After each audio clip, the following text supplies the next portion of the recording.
So welcome to the panel discussion on Batman versus Superman. And without further ado, I'd like to introduce our guest this evening. He's the editor for Batman versus Superman, as well as for many other of the biggest films of the past 25 years, including dramas such as Born on the 4th of July, for which he won the Oscar for film editing, and World Trade Center, an amazing movie, and blockbusters such as Independence Day, Pirates of the Caribbean on Stranger Tides, and Man of Steel. Please welcome David Brenner. And our next panelist is the sound re-recording mixer for Batman vs. Superman. He just won the Academy Award for sound mixing for his team's incredible work on Mad Max Fury Road. That's his 5th Oscar nomination for sound work and his 3rd Oscar win after victories for Out of Africa, Last of the Mohicans, and his career spans more than 35 years on so many wonderful projects. Please welcome Chris Jenkins. The next panelist is visual effects supervisor on Batman vs. Superman, with more than 3 decades of work in 3D and digital effects in movies with some of the greatest visual effects in modern cinema. His resume includes groundbreaking work on films like Crouching Tiger, Hidden Dragon, one of the best films of the last 20 or more years, The Matrix Reloaded, Watchmen, and Man of Steel. And he is a renowned master planker.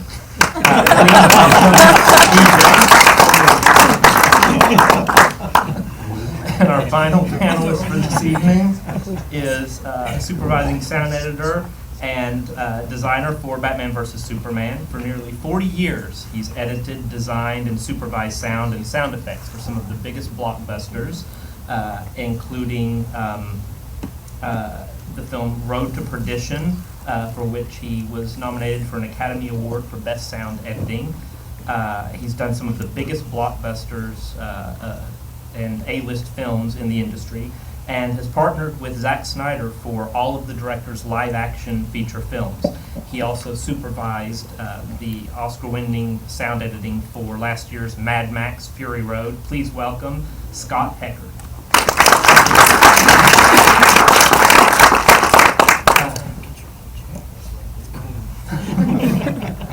There's so much talent up here right now, it's a little bit intimidating. The film looks so good and sounds so terrific. So congratulations again for all of your terrific work on this film. Why don't we start by just going down the line so each of you can briefly explain to the audience what your role was on the film. So I was a film editor, and basically what that means is I analyze the dailies that are shot every day and sort of break them down and recreate the scenes as they were intended to in the script and storyboards. And it entails going through a lot of footage. Sometimes a 2-minute scene that you see here could have an hour of dailies of footage that you have to go through. And so that's what I do, and I have to kind of keep up with camera as the film shoot happens, and then basically go through all the stages of refining as the post-production goes on. And I do the sound mixing, which is taking all the elements. If you think of a chef is getting to go to the grocery store and get all the thousands of different elements that you want for a big meal, for a feast like this, I'm the one who gets to sit with David and with Zack and Scott and decide what's going to get heard and what isn't, what the style call is for the movie. A lot of it comes from David's cut and from David's avid build, as we call it. The architecture of the soundtrack comes from what David does, and our job is to fill it in and to bring it to all the best reality that we can make for it. So it's managing all the different sounds and deciding what scenes to play just music in, what scenes are going to have music and sound effects. In some scenes, we might have prepared all the sounds for, but we just want to have the actors speaking whatever's best dramatically for the movie. So we work closely with David every day, and with Scott and with Zack as well, and just creating the soundtrack. I guess my stuff starts in pre-production, where I work with Zack real closely to figure out what we're going to shoot, what we're not going to shoot, and talk to the department heads about how we're going to get all that done. And then once we go through the shoot, dealing with things that come up along the way, like, oh, we thought we could shoot that, but we can't. I kind of inherit the combination of things that we've designed, to do as visual effects and things that we never plan on doing at all, which is kind of a garbage pile of things that sometimes we have to deal with. And then everything comes from David's edit. What the story really ends up is in David's hands, and we pour through that, and that defines what shots we're going to do as visual effects shots. When Superman flies and lands, when, how is he going to fight Doomsday, things like that.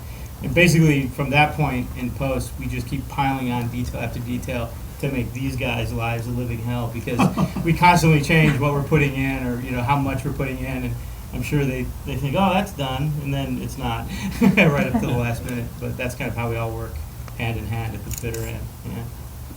And I'm the supervising sound editor and designer, and typically I usually start at least after the film shot. Sometimes with certain filmmakers you start a bit later. With Zack, just on the last couple films, I've started when David starts his editor's cut, just myself and our lead designer to start to articulate some of the ideas and things that David needs immediately for his cut to present to Zack before Zack gets into his director's cut. And that's how the process starts. But then truly when the film comes to a certain point after the director's cut, I bring on a crew, a larger crew, to prep for that director's cut. Basically, we're charged with articulating the sound of the whole movie, short of the visual effects that we don't have yet. Pretty much we're charged with attaching credible sounds to all the images so far. And then the process just continues. It's an evolution with all the visual effects, as DJ says. It's constantly changing and keeping up with the edits that David's going through with Zack in the cutting room. And so myself and my team just keep articulating and creating new sounds as the visual effects. It's like, oh, that's what that looks like. So it's fun, though. It's really a lot of fun working with these guys, especially since we've had a couple go-arounds together. We work with a unique shorthand, and then it's my job to supervise my crew, which includes the dialogue editors, the ADR editors, Foley editors, sound designers, and bring all these elements, prepare them, hand them off to Chris and his mixing partner, Michael Keller, who mixed the sound effects in this film. And we all together on the final mix stage try to figure out the best balance from scene to scene as far as the balance of dialogue, music, and effects to how best to tell the story. That's what I do. Well, I know all of you have worked with Zack Snyder before on various films. Chris, you and Scott, you've both worked on all of his live-action films. Is that correct? So Except for Guardians. right. Yeah. So how has your work with Zack evolved through his various films? And in particular, what was different about working with him on a film? Just the sheer scope of this is so huge. What was different about working on this film with Zack? To me, it seems like it's all been the same, and it probably hasn't been, but I don't know if you understand the perception of this insidiously evolving process that you really don't notice the change. But starting off, when I first worked on Dawn of the Dead with Zack, there was a little bit more of, we didn't know each other, and so we talked a bit more about sensibilities and what are these zombies going to sound like, and sort of throw these ideas around. And as the films, one film after another, we seemingly talked a little less. I think a huge amount of trust becomes involved, and Zack's schedule is so screamingly busy. It's comforting to know that he entrusts that with all of us, and it's just, like I said, a very unique shorthand that we all share. And he reviews all the material and really likes to see what you're going to bring to the project. He's not a director that tells you, I want you to do this, this, and this is how you're going to do it, and this is what it should sound like. He's really smart that way and hires people that he trusts and lets you do your thing and see what you've got, idea-wise and creatively, and then reacts to it. and puts his fingerprint on how it ends up, make sure he owns it. So I would say it doesn't seem like the way that we've worked really has changed a lot. And when I said insidious, that's typically like a bad connotation, but each one of his films has increasingly, similarly, gotten more increasingly difficult and challenging. Dawn of the Dead, 300, Watchmen, Sucker Punch, and then Man of Steel was different because it was a whole new world, and knowing that we were going into the reboot of the DC comics and in a whole new thing, it did initiate some initial conversations about what this world was going to sound like, and especially knowing that we have to carry it forward, we want to make sure that we arrived at the right decisions because they were going to be carried forward. So we wanted to be happy and feel good about all the decisions that we're making. Can I just add one really interesting thing about the movies with Zack is that the first time you see them, 15 months ago, is you look at it and you say, how the hell is this going to, how is this going to come to reality? Because there's a lot of sketches and a lot of, pre-animation that DJ does. And I think the one thing we've learned over the years is that you just need to relax and bring your best work to every single day and not worry about that part because they do get done. When you see this tonight, and you see where it was 15 or 16 months ago, in real raw form, it's amazing to see and what the self-confidence is that movies can get made like this, that have this amazing vision, and extraordinary look and feel and sound to them.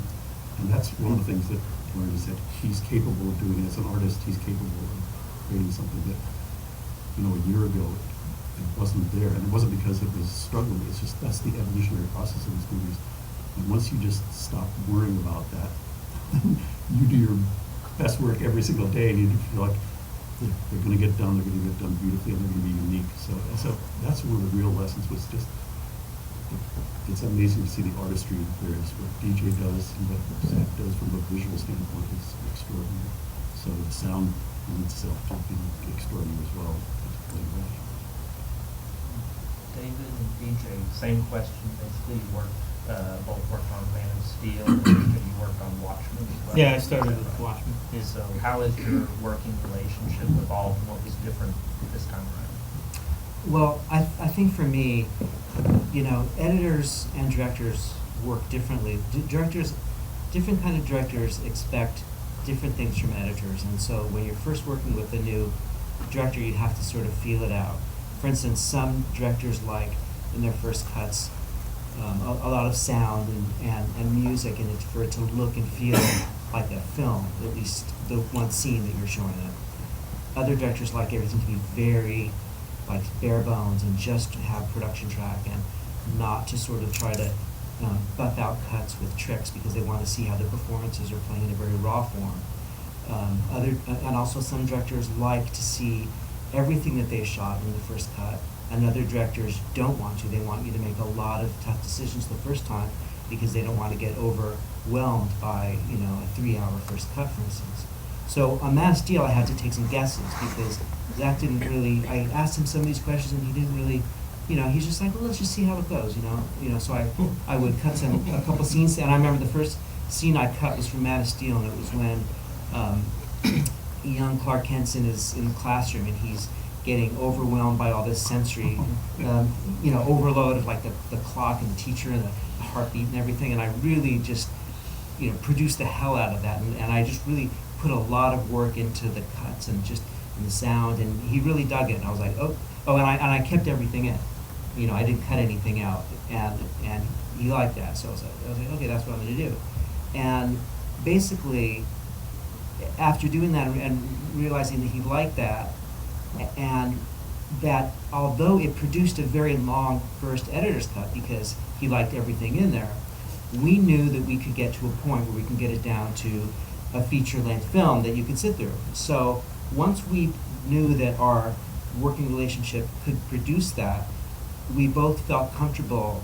working on, when we entered Batman vs. Superman, that we could kind of do that, and that even though the first cut would be even longer than Man of Steel had been, we knew that the process would yield something that would be more refined. And so there was trust in that, and I was able to sort of be more confident that he would, trust me in certain ways also. Because as Scott said, he got very busy and was prepping a lot of films and had his, developing the other stories in Justice League, and so we didn't see a lot of him sometimes during post, and he trusted each and every one of us to take things to a certain level and then come and check them out. Yeah, and I just want to say, because I can't say it enough, I remember the first time I saw that edit, the 3 hour, 20-minute edit, which I love, because I love, give me the 5-hour Lord of the Rings. It's like, I'll sit there through the whole thing. I love that stuff. And I kept saying to these guys, let's just put that out. 3 hours. 2 minutes. By the way, that wasn't even the longest edit. That was after we got it was 30 or 40 minutes. But that was the first one you guys let me see. Right. And me and my producer Josh, and we loved it because it was like this, long-running political thriller that happened to have superheroes in it. And it was really cool. And what I'm trying to get at is I guess we kind of went back and forth on a lot of different things for a lot of times. I know you guys knew this too. It's like we were trying different things out.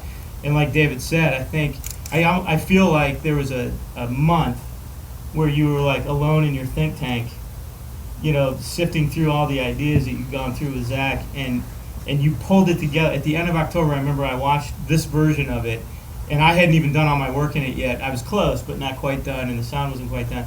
I was like, that worked. That worked on the same level as the long version. Like David was able to still make it shorter for screening time in the theaters and everything. But, you guys can say so for yourself, but I think it still had that epic feel to it.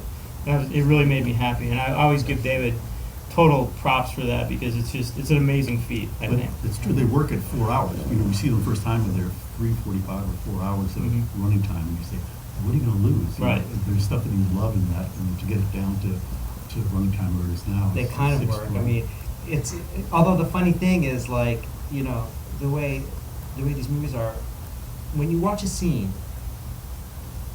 it plays as a scene, and then if you stop the scene, you're like, okay, that was awesome. Then when you string a reel together, which is maybe 20 minutes, the scenes start to feel different because they're in a sequence, and then stuff starts to feel long and repetitive. Then when you put the whole movie together, and if it's 4 hours, you're like, wow, all these scenes that were so great and so cool, all the reels themselves that you guys had refined, and now they're so cool. This is overwhelming, and it's really hard to sit there. So it's weird. Like it just changes, And another thing, I think this is true for all of us about working with Zack, is that a good director doesn't want to be surrounded by keys who are just yes people. He wants to be surrounded by professionals who, at the same time, are strong, have opinions and passion in their own work, but are also really clearly helping to execute his vision. So it's sometimes a dance where if there's a conflict, you want to know how much to and in what way to stand up and say, I'm not sure this decision's right. I'm not sure this is working. This sucks. Or I never say things like that. Or not. I never. You always have to and I think that in Man of Steel, when I was first working on that, there was a dance for me. I wasn't sure how he wanted me to be, in a sense. It's like you're with a lover or something. Like, how do they want me to be in this relationship? And then it starts to sort itself out. And you're like, no, the right thing is that he wants us to be strong in what we do because he hires us because we're professionals and we're, smart in our craft. But he also wants to be comfortable that we're executing his vision and not standing against it. Is that right? It's tough to come on. You have David coming on at the beginning of Man of Steel is new, trying to figure out how to get into Zack's wheelhouse and understand how he wants to work. And then if you spend too much time doing that, you find all of a sudden you're behind. They do like what you're doing, and you're behind schedule because you've been trying to spend too much time on all the other bullshit that doesn't really mean anything. So it's really hard to come on. We've been on for 6 pictures at that point, and so it's a real testament that you come on and do that quickly, gain his confidence, and also be keeping the process moving ahead because it doesn't wait for anybody. That's true. DJ, were there certain sound demands and audio cues that required adjustments, or changes in the approach to some of the visual effects or some of the scenes. The- I mean, the audio now, as it Yeah. advances, there's so much that's getting pulled in that requires, it seems like, watching the film, I saw little details that, especially watching with Dolby Atmos, that where you could hear sounds in the background. You could hear the glass shattering in the car in one of the scenes. Yeah. There's a car thrown, and Wonder Woman cuts it in half, basically, and you can Yeah. hear the glass actually shattering. No, and whether, that always impresses me with what these guys do, because we layer and layer, little details in. Like there's a certain amount that I expect the teams I work with to put in detail wise, but I usually have to catalog what those are, but then they always go to the next level with it, and there's all kinds of stuff. There's like when Batman punches Superman, there's extra rainwater that comes off his face, things like that, and the sounds there. It's like the stuff that these guys pick up on. And I do feel, my heart goes out to them, because we have a previs version or a post-vis version of all of these effects that you see that don't have nearly the amount of detail that the real deal is going to have in it. It's like, I can't imagine what you guys thought when you saw what the Gotham Seaport turned into for the first time. It's just, it's like hellish limbo, I remember the first time you guys saw it, too, you and Zack, and Zack's like, oh, that's what that looks like, It's like, I didn't know it was going to look like that. I said, I did, It's like, I'd known about it for a while. Remember, that was a learning curve, right, to absorb it all. And I know David, usually I get sound cue alterations from David, and sometimes it's like tender stuff. It's like a musical cue. You'll say to Zack and me, there's a really good musical cue here, so maybe we shouldn't do this here, or something like that. I don't know. I remember there might be a couple things like that. I can't think of that in particular, but I always remember the Black Zero. It's the big spaceship that's over Metropolis that Zod was in from the last movie. It was the same thing in Man of Steel and in this movie. There's a pulse to the beam, and David had me change that like at least a dozen shots. I think we had to do that just for the rhythm of the scene, right? Which sound was created by Scott. Yes. And which was so iconic that Hans Zimmer took that sound and made it part of his music. Yeah, which is that's great. right. He That's said, let's right. take this and make it part of the music scape, which is really, Yeah. pretty cool. It did, and it did alter things. It did. And alter truthfully, things. that question goes the opposite way. It's like, Yeah. we get his stuff and we're like, oh my God, we thought we were done. It's like details. Yeah. Now on the spaceship, there's blue flames Yes. shooting out the sides. Or, That's right. Well, I remember the biggest one was when we saw the Doomsday, the shots with the electricity around it. And Oh, right. And we started to panic because we're like, oh my God, are we gonna have to have really loud electrical arcing through this whole thing? Right. And then Scott and Chris were like, they handled it in such a way that you could hear it, but it didn't overwhelm everything. And it's tough to have a potentially bright sound could really overwhelm a soundtrack. But I love the way you guys handled it, so that when the boosh happened, when this energy burst came out, it was super intense and dynamic. But then you picked and chose where you hear the other one, so it wouldn't be constant. I know one that I screwed everybody up on, but I had to. It was the beginning of the Doomsday fight when Wonder Woman and Superman launch into it. Remember, it used to be one long shot. We had this post-viz that was one long shot, and it was like that forever. It was like that till, I think, end of September or something like that. And I never liked it. And this idea of doing everything in one shot was becoming sort of passé. It was like a different movie in a way. Well, it was weird because, for one thing, Doomsday's so big at that point. He's like 20-some feet tall, so it's like these little... When you do things in one shot and you need to frame it so that you can see what's going on, they become really tiny, and Doomsday becomes normal size. And you're just a satellite, on the edge of space watching this whole fight. And if it's all one single shot, the downside of one single shot is always you as a viewer don't care about what's in between this event and this event, but I'm making you watch everything in between, and that's not editorially great, From my right? perspective. Yeah, it's ridiculous. So I actually went back to David and Zack and said, because I knew Zack wasn't in love with it, and I said, I don't know that you're ever going to be in love with this. I'm really starting to hate it, and worse than that, it's such a long shot that I know that between now and the end of getting the movie done, I'm going to only be able to see it twice, to be able to make changes. So I said, I want to slash and burn it, and I want to go back into the stunt stage with our stunt supervisor, Dan Caro, and I don't want to change the action. I just want to change the camera point of view. And because, you probably see my shoes, it's like Star Wars is like our shorthand language. I said, let's make it like the Empire Strikes Back with the snow speeders and the big walkers. You know, we'll make it like a regular movie now. And that's what we did.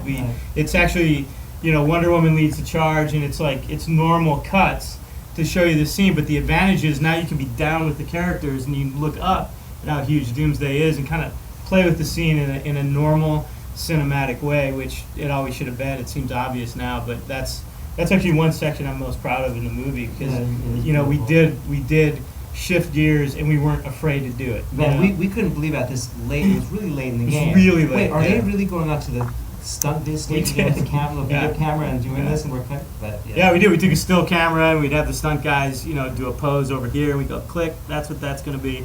You know, and we go up on a ladder and we did that, and you know, it was crazy.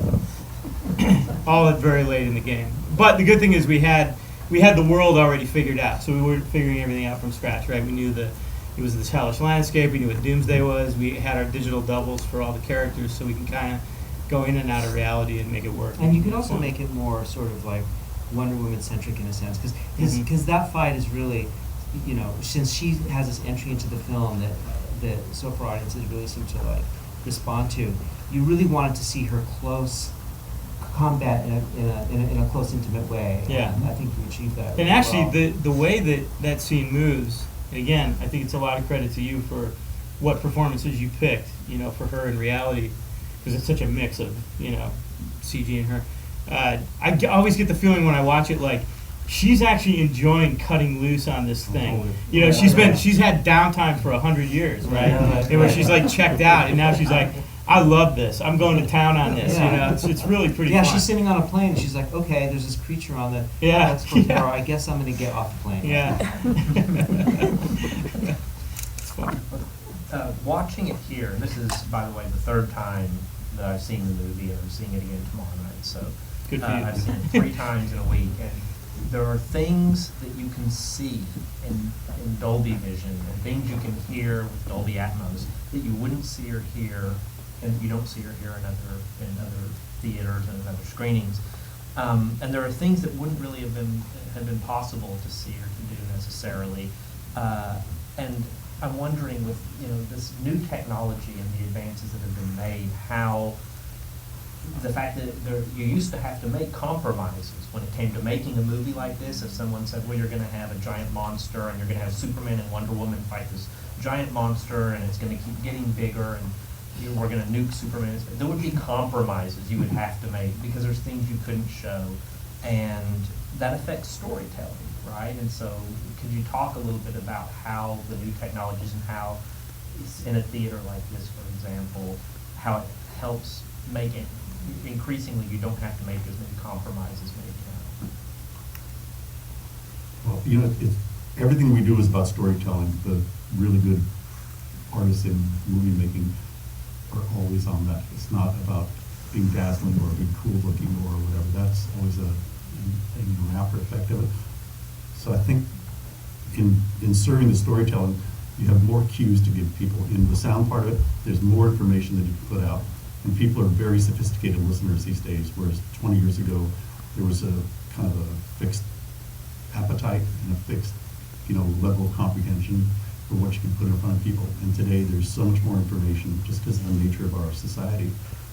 And you can use a lot of sounds and layers of sounds that people recognize and that make sense, from a musical standpoint, compositional standpoint.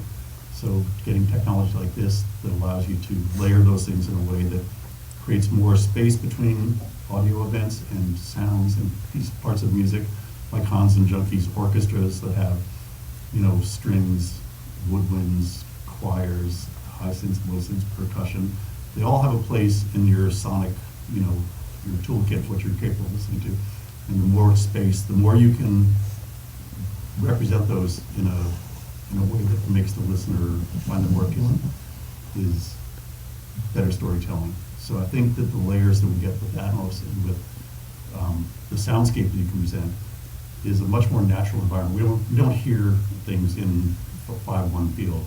The human ear you're not used to hearing things coming from a flat screen or seeing them without depth of field. So I think that there's I think it helps people to tell stories, both audiences watching them and from filmmakers making films, to have that depth of field sonically to make the stories richer. I mean, there's so much more sophisticated. When Star Wars came out this year, and you're thinking about how many years ago it was, that it sort of like set the tone for what filmmaking was going to be like, what you could do. And when we did Mad Max last year, it broke a lot of rules and it made a lot of people feel braver as filmmakers, because what George did, was a big risk, and if it had failed, it would have been an epic fail. That was one of Tom Hardy's expressions that he kept on saying, this movie really is going to be an epic fail if we don't get our stuff together and do this.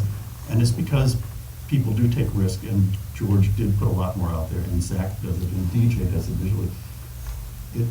It lends itself to much richer storytelling. So I think people are capable of the sophisticated palette that you get to paint with picture and with sound these days. I think it also, correct me if I'm wrong, you guys, but it seems to me like Atmos makes it so that big action scenes where you have strong music that's driving, it enables you to sort of live with a strong musical score and hear a lot of detail at the same time without it becoming mush, because there's more literally space in the theater for everything to exist. Is that right? Yeah, I mean, besides, I think you can hear the same elements in 5.1 and Atmos. You can hear the same things, but it's how the audience hears it.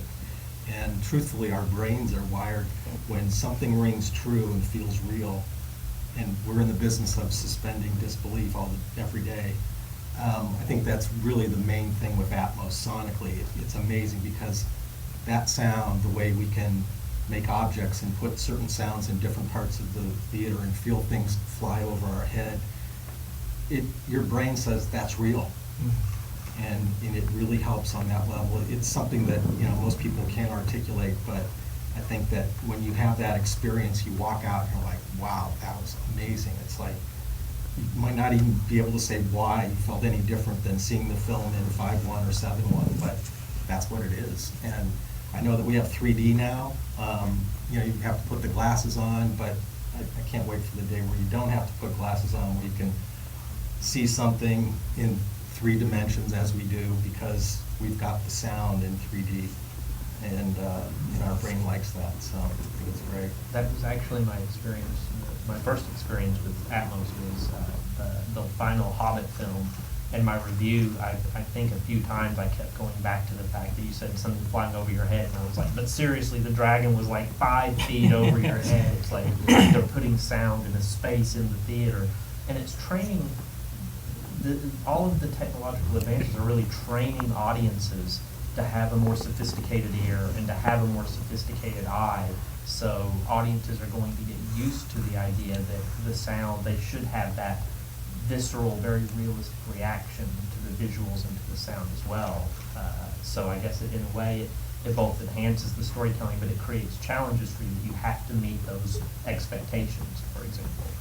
You watch movies from the 40s, they would have acting, then they would have music for like transitions, and but they never had underscore. And then it got more sophisticated. Because where movies are today, there's so much going on that people, and you don't train people to learn to listen like that. It's a natural way of hearing things. So people back and watch 50 years ago or 60 years ago with movies, it was like you never broke those rules as far as having a score during dialogue, or it's a very, very different world we're living in. So, as far as the Dolby Vision, though, we didn't really talk about that. To me, it wasn't something that would have affected the way we cut the film or made the film. It was just, I remember the first time I saw it at Company 3, which is the facility that where Zack and DJ colored the film. I couldn't believe it, because it was the fidelity, the blacks and the bright spots were so always what I had hoped film would be, really. And it was just, everything we did just looked better. It just looked like it should have been. It was like with IMAX, it's a little different, because IMAX is something, because of the aspect ratio, where you do have to sometimes, it affects the way you make the film, and you see different things in the frame. But for Dolby Vision, I just think it was the best fidelity of what we do. No, I was really excited when I saw it, and you guys saw it like this tonight, and I think there was one day where we saw it at Steph's place at Company 3, like a reel or two, in Dolby Vision, and then we had to go to IMAX to check out a 70 millimeter print, and I was like, what's this garbage? No, for sure. I hate to say it like that, but it just was to No, me. there's no Yeah, question, and yeah. that's when Zack said like we have to do the premiere in Yeah, Dolby Vision. well, because from my end of things, the visual effects wise, the whole color depth in an image has been, a problem since digital effects were first being done, and we were limited by, our bit depth when we first started doing, doing these things back in the 90s, I guess. And we developed a particular, I gotta have some water. We developed a particular log format for the frames that would compensate for the lower bit depth, and it kind of remained that way for a long time. But the good thing is we were able to open it up and actually do things in the shoulder of the negative or down in the toe, and get a lot of detail in the blacks or detail up in the high areas of the frame. But the problem is when you go to projection, it would flatten all that out. Like, you wouldn't really get the benefit of what we naturally put in the image. And I actually put that into the image with Zack right away on Watchmen because I'd never worked with him before, but I was familiar with what he did with 300. And we talked a lot about the process and the DI process on 300. And so I wanted to make sure that, and I still do this to this day, is even though Zack's going to push it around a lot, and he's a high contrast finisher, for all of these movies, this one included, I still make sure that there's a good distribution of detail so that he can push it around and the image doesn't break, right?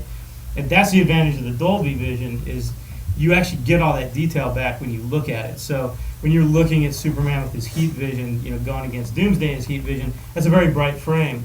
And if you look at it here, it's got punch to it. Like you see the difference between, all those different aspects of the heat vision and, how it's glowing on them and what it's doing to the environment. And that's what I'm saying when, then I had to look at a print of something else that was similar. And I'm like, now it's muddy. And yet I know that the muddy image is what we probably approve all the time, and it's what you probably see all the time. So this is very exciting to me, I guess is what I'm trying to say, because I feel like we make the images to be projected that way already. And now we finally have it. We can finally get that end result so that everybody can enjoy it that way and have a really vivid experience, sight and sound wise. Yeah, and some of the dark moments and some of the Batman moments, the black and the darkness, the different levels of darkness and the different in the room and when we first see him and the police go in, and then later when he goes in a different scene, which I don't want to spoil anything for someone watching this online later, but there are a couple of scenes in particular where the shadows and the play of the shadows, this being the third time I've seen it now, I can absolutely say that there are details and there's a level of depth and a level of detail that I didn't see previously until I saw it here. So oh yeah, that's kind of how I find a lot of the images is I take off the distribution that makes it look normal, and I look at it, the way the raw image looks, and I can see all the detail in the low end, and I can see all the detail in the high end that's been pulled down, so I can see it, and then we final it, and it goes out, and then it gets colored, to DI and punched up, then you see it here, and it's just amazing. Yeah. Well, David, this is, again, it's such a big film, and there's so much that was involved, and I don't want to, there was a lot that had to be cut out and it was edited out, and I don't want to give anything away about that, but can you talk about, just as an editor, and you kind of touched on this before, the hard choices that have to be made when you're assembling a film, that you've got the main story here, you've got each character's story, you're introducing, the first hints of the Justice League, the seeds are being planted, but there's so much story and so much that's happening, you can't, as you said, you can't put a 4-hour movie in theaters, even though some of us would. I'd show up every show. But it has. There's a little painful, at times. Can you talk a little bit about how that feels? Well, this was tricky in its own. This was its own tricky set of challenges because we had two protagonists, Clark Kent and Bruce Wayne, that we had to track and follow in the first half of the film. And, whereas in a lot of films you have one protagonist and then subplot characters. We had two and subplot characters. And we obviously had to keep our two protagonists So what we needed to do is we needed to cut down some of the subplot characters, because even in the 4-hour cut, watching it, we realized that the point in the film where everything really starts to sort of solidify is when Bruce Wayne tells Alfred that on the white Portuguese ship, it isn't a dirty bomb, but it's a mineral, it's the rock, it's a kryptonite rock, and the reason he wants it is because he wants to stop Superman, because we can't trust him.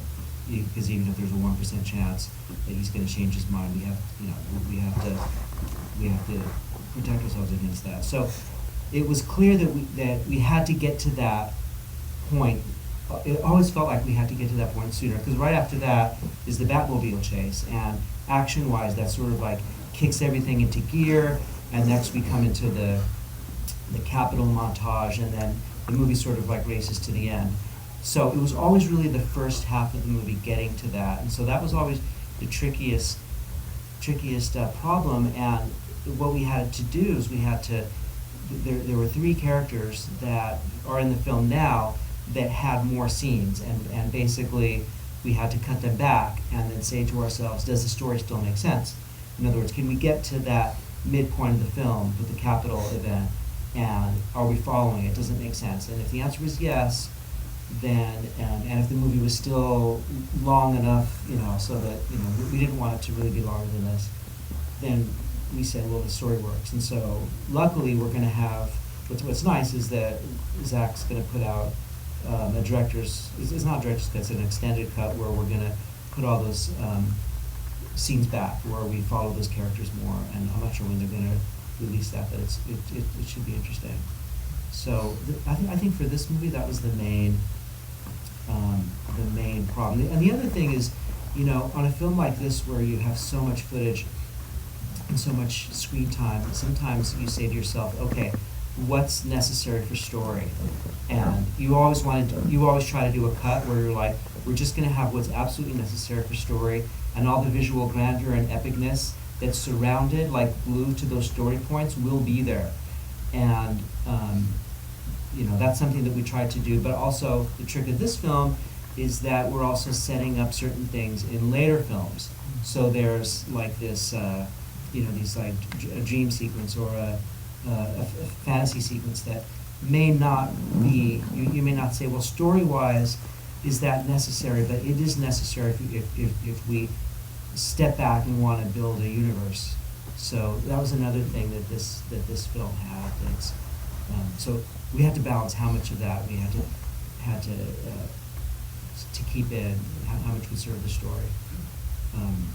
And then there's also, in these films, there's always the issue of action in the end. And after the hero fight between Batman and Superman, we have our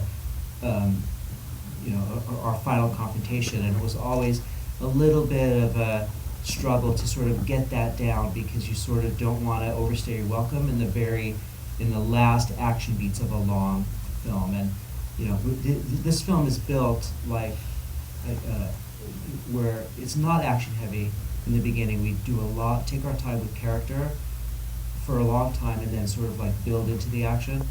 And in doing that, you have to be careful that you don't overstay your welcome in the end. And so the other thing is, sometimes a lot of people say, well, take out some of this character stuff. There's too much of it. Let's get to the action. The problem with that is sometimes if you overcut character, you end up not feeling that you understand what's at stake. And then you just have an action scene that's just technical and just is visual, but the character's not there because we haven't invested time with them. We don't care about them enough. So we always try to balance that as well. Well, I hope we get a 5 to 6 hour cut at some point, because I like to see everything. Yeah, we'll get right on that. I'd like to go ahead, we're going to open it up for some questions now from the audience. We have a question right here. Thank you all for coming. It's really great to have you all here. I guess my question is for Mr. Brenner. Is there any footage that maybe provides some insight for why Lex did what he did to Mercy? Because Was it because of the data robbery? Because that doesn't really seem like a Luthor thing to do to his right-hand woman. The question is, and I'm just going to repeat them to make sure we get the audio. The question is about, and I want to kind of avoid spoilering, but there's the question is about what Lex Luthor's motives are in terms of some of the sacrifices that he makes and some of the things that he does in his evil scheming to kind of build an order. Right. Well, he's a psychopath, and I don't know if there's Three-syllable word. You know, I'm going to be really honest. I don't know the answer to. I don't. I know. do. You do. She's a loose end. You know? Well, that's a good point. She is. That's the way I always interpreted that. Is he's ruthless enough. Right. She may be his right-hand person. She's expendable. Right. But, you know, in order to kind of cover all the tracks, because he doesn't want to be found out for that event. He just wants to cause, chaos between these heroes, right? And with Superman in the world. That's his only motivation. So I think that's how I always thought of that. Right. She's a loose end. Right, and he's Yeah. so being a ruthless psychopath, he can. Mm-hmm. Yeah, she's beautiful to him, but she can find another. No, I think he loves her, Yeah. but, he's a psychopath. So. It made everyone else feel safe about going into Sure. that room, too. Absolutely. Yeah. That's kind of was my take too. I Mhm. thought it was Collateral damage. it's sort of covering himself in a way too. Mhm. Right. His own potential culpability there. We don't actually see anything happen to her, so maybe. Could have been a flesh wound. Maybe she's a Themysciran, right? That's right. I don't know. I always hoped. APA Themyscira? No. Sorry. It's just something that I talked about with Zack one day. I'm like, maybe we could bring her back and she's this, You just started an awesome rumor. Exactly. Exactly. No, please, go crazy with it. Maybe we can do it. Yes, Fred. Another question, Mr. Brenner. And first of all, thank you for all four of you to be here. You're like the four horsemen of Wow. No one gets out alive. So, just going back to this 4-hour cut or 320 or the final cut, 2.5, how close to script were you in cutting this film? Did you veer significantly? I mean, your first cut was probably the truest to script is my guess, but curious how that was. The first cut definitely was close to the script because you want to do that. You want to say, let's absolutely see what this was like on the page. And however, with Zack, right away, because he draws everything, and sometimes his drawings, he has a book of the whole movie that he does in storyboards, he does himself, and sometimes that already veers from the script. So I'd say with action scenes, the action scenes that are shot are usually not that close to how they were written on the page. Would you agree that's true? Oh yeah, I stopped reading the script Yeah, after the yeah. first time I read it. Well, actually, in the Yeah. script, it just says fight and And sometimes Yeah, it's it like should. that. It should, but often it doesn't. Right. No, because of just what David says. I mean, there, especially on I think this film, because remember we had to push a little bit. Right. So when we finally really got into breaking the movie down, it became more of a combination of Zack's drawings and previs. Remember, because he didn't have time to do the whole movie, right? Right. So we were trying to fill in the gaps with a lot of previs and things like that. So, I don't know. I think if you went back to the script, it would be very different. Right, Yeah. but also in the script, these characters I was mentioning, they're fleshed out and they have whole arcs that were there. And also the places where we sort of drop into Lex's world came in different places in the script. And when we started to take things out, we realized, oh, gee, we're meeting Lex a little bit late because he's an important character. He's like a third wheel in a sense, and we need to see him before we see Keith, the guy in the wheelchair, for instance. The script wasn't like that, And to his credit, Chris Terrio, who wrote the script, when he saw it, he said, "Oh my gosh, I wrote this, like, we shouldn't have that here, let's try this here." So no matter who is, making the judgments, I think when you see things in a visual medium and you hear things and when you're watching something like in theater, it always like in a play. Once you do a read-through, it always feels differently than it did on the page. And so I think what's important is that you have to have an open mind to be able to change things around and not be too attached to it. And I meant to repeat that question. The question was about how much the earlier cut versus the later cuts deviated from the original script. So, do we have another question? Yes. Yeah, hi guys. For David and DJ, working with Zack and the color grade, the palette, the design of the movie. You're working with Stefan Sonnenfeld, a world-class colorist. I was curious how involved you guys get. You have so many visual effects, and his job is to make the movie look seamless and all that. Is your input part of it? Are you guys involved in the visual intermediate process, or he's such a genius, he and Zack go away and do that all by themselves? How does that work? The question is how involved you were in the color grading for the film, since you had so much else that you were doing. For me, that's one of the areas that I hardly am involved with at all, because I see you there a lot. Yeah, but Zack is such I mean that in a good way. Zack is such a genius with that. I mean, that's because he was a painter before he was a director, and he really, he flies in so many capacities. But that's when he really is just the man. And so I usually leave that to and I think DJ, you're involved in that more. I mean, I think I've worked with directors that are less visual, of course, and so I'm involved more. But I think you're involved a lot more with the. Well, I remember when we did Watchmen, and it was so rare to work with a director that not only had a vision for what he wanted to do, but he was willing to like things unexpectedly. Like when we had to come up with how to do Dr. Manhattan, and I'm like, okay, let's make him a CG character, but let's have somebody play him. Zach's like, I want an actor to play him, so can we put him in some kind of suit that can light everything? So we came up with this blue LED suit that cast in all these weird areas, and Larry Fong, the DP, and I were looking at it turned shadows purple and things like that, and I thought, oh geez, this is never going to fly. And Zach looked at it and said, yeah, crank it to 11. This is great, right? So what I'm getting at is when we finally put Dr. Manhattan into that pre-lit scene and made him fit, and then I gave him those shots and he went into the DI, he came up with a look in the DI that I never would have expected, and there was, because he cranks the contrast and things happen.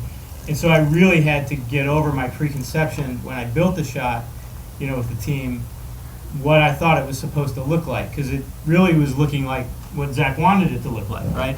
So, but many movies later, I kind of stepped away from that process a little bit until we got to the final look. Then I would go in when I could see all the finished visual effects, and really all I ever do is I go to big, expansive shots. Like here's a shot of the city, and there might be a little too much contrast on it, which actually knocks out a lot of the atmosphere that we put in to make it look big.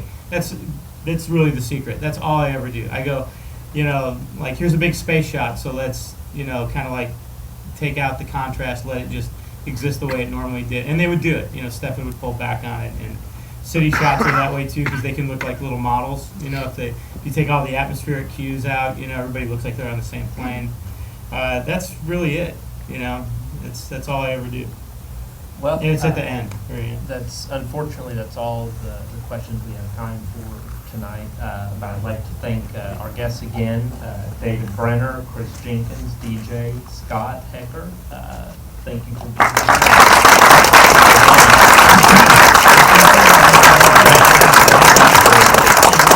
wonderful film and for doing such a great job. Thanks, man. Thank you. Doug. It was fun. Everyone dug it. Yeah.